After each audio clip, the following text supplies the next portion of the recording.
llamamos la Xochillaoyotl nosotros, y algunos la conocen como la Guerra Florida.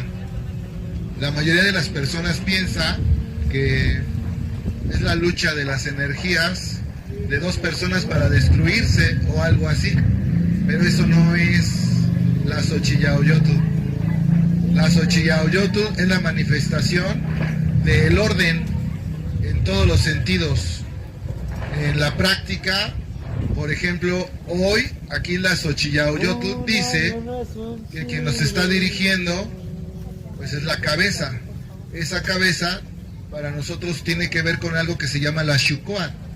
La Xucoatl es la serpiente turquesa o la serpiente que manda, y eso es un orden perfecto.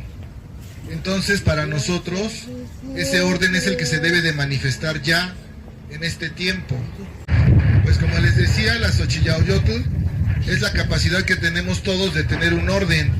En la casa, la Xochillaoyotl está manifestada por la familia, y en la familia quien conduce esa Xochillaoyotl es el papá y la mamá, que deben de trabajar en dualidad para generar un orden en la familia.